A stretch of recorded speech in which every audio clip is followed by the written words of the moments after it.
ಇರಕ್ಕಂಥ ವ್ಯಕ್ತಿಯಾಗಿದ್ದರು. There these kind people also discovered that he was their own relatives. ಅವೇನು ಕಂಡುಹಿಡಿದ್ರು, ಅವರು ತಮ್ಮ ಸ್ವಂತ ರಿಲೇಟಿವ್ ಅಂತ ಕಂಡುಹಿಡಿದ್ರಂತೆ. And had to be protected from his step brother Mr. Monks, and Mr. Monks had planned to take away Oliver's share of property. But with Mr. Brownlow's help, Oliver got his rightful share of the property and lived happily. ಇಲ್ಲಿ mister ಮೋಂಕ್ಸ್ ಅಂತೇನಿದ್ದ ಆ ವ್ಯಕ್ತಿ, ಇವರು ಒಬ್ಬ ಮಲತಮ್ಮ ಇದ್ದ.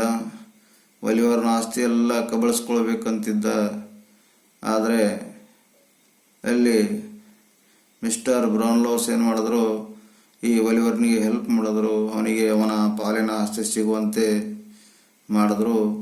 ಆವಾಗಿನಿಂದ ಈ Oliver twist ತನ್ನ ಜೀವನದಲ್ಲಿ ಹ್ಯಾಪಿಯಾಗಿ ಉಳಿಯೋದನ್ನು ಕಲ್ಕೊಂಡನಂತ ಇಲ್ಲಿ ಹೇಳಲಾಗಿದೆ. ಸೊ ಇಲ್ಲಿಗೆ ಈ ಲೆಸನು ಮುಗೀತು.